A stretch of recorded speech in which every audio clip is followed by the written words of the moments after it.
Hello friends, welcome back to my channel. दोस्तों, कैसे हैं आप सभी? उम्मीद करती हूँ आप सभी अच्छे होंगे। दोस्तों, आज हम लेकर आए हैं ईवीएस की क्लास 3 और ये क्लास सीटेट पेपर 1 के लिए है। दोस्तों, आज की क्लास में हम डिस्कस करेंगे मधुमक्खियों के बारे में, हाथियों, स्लोथ, बाघ, लंगूर, इन सभी के बारे में आज की क्लास में हम डिस्कस करेंगे। दोस्तों, इन पांचों टॉपिक्स को पढ़ने के बाद आप प्रीवियस ईयर क्वेश्चंस को आसानी से सोल्व कर लेंगे। तो प्लीज़ दोस्तों, वीडियो में एंड तक बने रहिएगा और आपको ये क्लास कैसी लगी आप हमें कमेंट करके ज़रूर बताइएगा। तो चलिए दोस्तों, आज की क्लास को स्टार्ट करते हैं। सबसे पहले हम बात करते हैं हाथियों के बारे में। तो देखिए, हाथी पृथ्वी पर पाया जाने वाला सबसे बड़ा स्तनपायी है और हाथी आमतौर पर उष्णकटिबंधीय क्षेत्रों में पाए जाते हैं। दोस्तों, आप इस पॉइंट को ज़रूर याद रखिएगा, कई बार ये पेपर में पूछ लिया जाता है। आगे देखिए, हाथी को पानी और कीचड़ में खेलना बहुत पसंद है क्योंकि इससे उसके शरीर को ठंडक मिलती है। तो देखिए, हाथी पानी और कीचड़ में बहुत ज़्यादा खेलता है क्योंकि उससे उसके शरीर को ठंडक मिलती है। हाथी के कान पंखे जैसे होते हैं। गर्मी लगने पर हाथी अपने कान हिलाकर हवा करता है। तो देखिए, जैसा कि आप यहाँ पर देख रहे हैं, हाथी के कान बड़े बड़े होते हैं और जब भी हाथी को गर्मी लगती है तो वो इन कान को हिला हिलाकर हवा करता है। आगे देखते हैं, हाथी बहुत कम आराम करता है। हाथी एक दिन में केवल 2 से 4 घंटे सोता है। दोस्तों, पेपर में ये बिल्कुल ऐसे ही पूछे जाते हैं। अभी शायद आपको देखने में इजी लग रहा होगा, लेकिन जब पेपर में क्वेश्चन बनकर आता है तो आप कंफ्यूज हो जाते हैं कि 2 से 4 घंटे था या 4 से 6 घंटे था। तो दोस्तों, आप इन पॉइंट्स को बहुत ही ध्यान से पढ़िए ताकि आप पेपर में कंफ्यूज ना हो। एक बड़ा हाथी दिन में 100 किलोग्राम से ज़्यादा पत्ते और झाड़ियाँ खा लेता है और 3 महीने के हाथी का वजन 200 किलोग्राम होता है। तो देखिए, हाथी एक दिन में कितना आराम करता है? 2 से 4 घंटे। और एक बड़ा हाथी एक दिन में 100 किलोग्राम से ज़्यादा पत्ते खा लेता है और एक 3 महीने के हाथी का वजन 200 किलोग्राम होता है। चलिए दोस्तों, आगे बढ़ते हैं। अब बात कर लेते हैं हाथियों के झुंड के बारे में। देखिए, झुंड की सबसे बुजुर्ग हथनी ही पूरे झुंड की नेता होती है।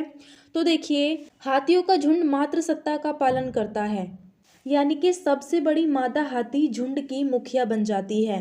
तो देखिए, जो बुजुर्ग हथनी होती है वो पूरे झुंड की नेता होती है क्योंकि ये मातृ सत्ता का पालन करते हैं। हाथी के झुंड में केवल हथनियाँ और बच्चे ही रहते हैं।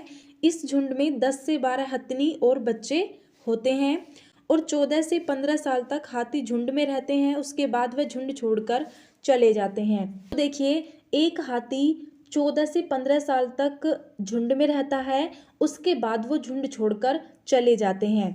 अब बात कर लेते हैं स्लोथ के बारे में। तो देखिए दोस्तों, स्लोथ दुनिया का सबसे आलसी जानवर है क्योंकि स्लोथ अपना पूरा जीवन एक पेड़ पर ही काट देता है। देखिए, स्लोथ दिखने में भालू जैसा होता है पर यह भालू नहीं होता है।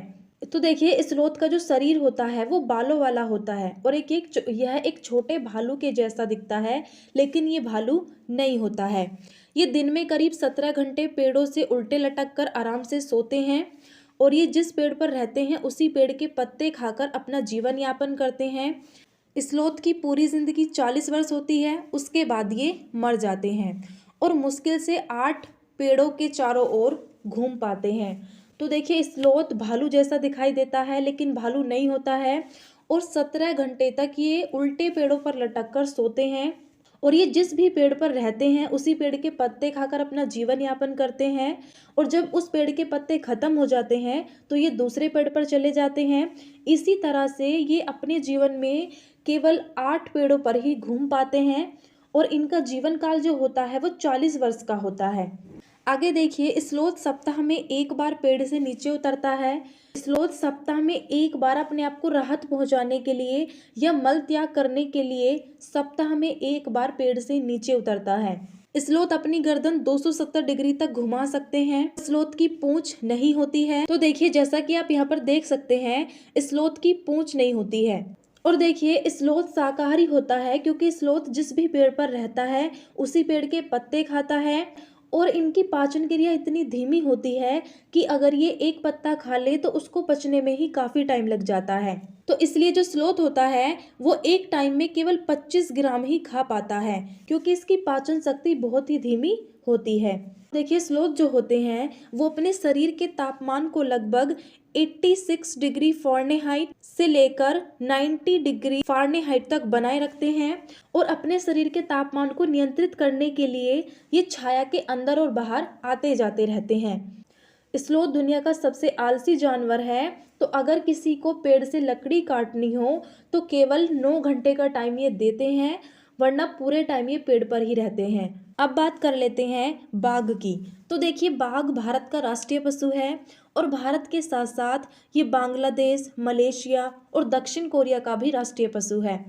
और देखिए, बाघ साइबेरिया के समशीतोष्ण वन में पाया जाता है। और देखिए, बाघ अंधेरे में हम इंसानों से 6 गुना अधिक देख सकते हैं। बाघ के मूंछें हवा में हुए कंपन को भी पहचान लेता है, जिससे उसे शिकार का सही स्थिति का पता चल जाता है। और बाघ हवा से पत्ते हिलने और शिकार की झाड़ियों में हिलने से हुई आवाज के अंतर को तुरंत पहचान लेते हैं। देखिए, बाघ जो होता है वो इंसानों से 6 गुना अधिक देख सकते हैं। और देखिए, बाघ की मूंछें हवा में हुए कंपन को भी आसानी से पहचान लेती हैं, जिससे बाघ शिकार का आसानी से पता लगा सकता है। कि बाघ इतना चतुर होता है कि बाघ में हवा से पत्ते हिल रहे हैं और या फिर शिकार की झाड़ियों में हिलने से आवाज हो रही है, वो उसकी अंतर को आसानी से पहचान सकता है। यानी कि पत्तियों के हिलने की आवाज है या किसी इंसान के हिलने की आवाज है, इसमें बाघ आसानी से अंतर कर लेता है और उसको तुरंत पहचान लेता है। आगे देखिए, बाघ के शरीर पर न केवल पीले और काले रंग के फर होते हैं, बल्कि उसके शरीर पर पीली और काली धारियां भी होती हैं। जैसा कि आप देख सकते हैं, यहाँ पर ये काली धारियां आपको दिखाई दे रही होंगी। और बाघ अलग अलग उद्देश्य के लिए अलग अलग आवाजें निकालते हैं, जैसे कि गुस्सा होने पर या बाघिन को पुकारने के लिए यह गर्जना या खर्राटे भी ले सकता है और इनकी गर्जना 3 किलोमीटर तक सुनी जा सकती है। तो देखिए, बाघ अपने अपने उद्देश्य के लिए अलग अलग आवाजें भी निकालते हैं और इनकी जो गर्जना होती है वो 3 किलोमीटर तक सुनी जाती है।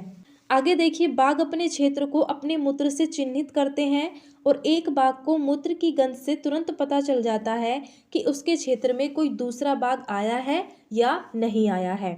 अब हम बात कर लेते हैं मधुमक्खियों के बारे में। तो देखिए, मधुमक्खी एक उड़ने वाला कीट है और मधुमक्खी लीची के फूलों की ओर आकर्षित होती है और लीची के फूल फरवरी में खिलते हैं। तो देखिए, अधिकतर लीची के पेड़ बिहार, मुजफ्फरनगर, लोचाहा गांव इस इलाके में ज़्यादा पाए जाते हैं। तो इस क्षेत्र के लोग मधुमक्खी पालन करते हैं और शहद बनाने का काम करते हैं। और मधुमक्खियाँ चीनी की चाशनी खाना पसंद करती है। आगे देखिए, मधुमक्खियों का छत्ता। मधुमक्खी छत्ते में 3 प्रकार की मधुमक्खियाँ होती हैं। पहली होती है रानी मधुमक्खी, दूसरी होती है नर मधुमक्खी, तीसरी होती है कार्यकर्ता मधुमक्खी। रानी मधुमक्खी अंडे देती है और मधुमक्खी अक्टूबर से दिसंबर तक अपने अंडे देती है। और मधुमक्खी पालन शुरू करने के लिए उपयुक्त समय भी माना जाता है। और देखिए, मधुमक्खी पालन शुरू करने के लिए अक्टूबर से दिसंबर का सही समय माना भी जाता है।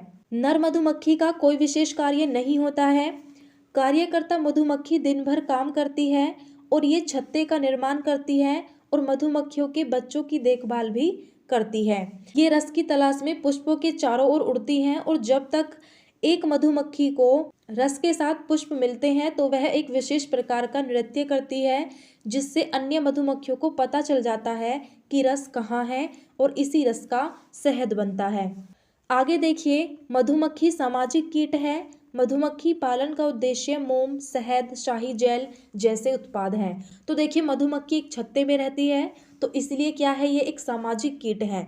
और मधुमक्खी पालन का उद्देश्य मोम, शहद और शाही जेली जैसे उत्पाद करना है। अब बात करते हैं लंगूर की। तो देखिए, जंगल में ऊंचे पेड़ पर बैठा लंगूर अपने आसपास आती मुसीबत को देखकर एक खास आवाज निकालकर अपने साथियों को संदेश देता है और उन्हें चौकन्ना करता है। तो देखिए, जो लंगूर होता है वो अपने आसपास आती मुसीबत को देखकर एक खास आवाज निकालता है, जिससे वो अपने जो आसपास के साथी होते हैं उन्हें संदेश देता है और उन्हें चौकन्ना करता है। ये लंगूर की जो पूंछ होती है वो लंबी होती है और ये बंदर से ज़्यादा फुर्तीले होते हैं। तो दोस्तों आज की क्लास को हम यहीं समाप्त करते हैं और अगर आपको ये वीडियो पसंद आती है तो प्लीज़ दोस्तों वीडियो को लाइक कीजिए और अपने सभी फ्रेंड्स के साथ शेयर कीजिए।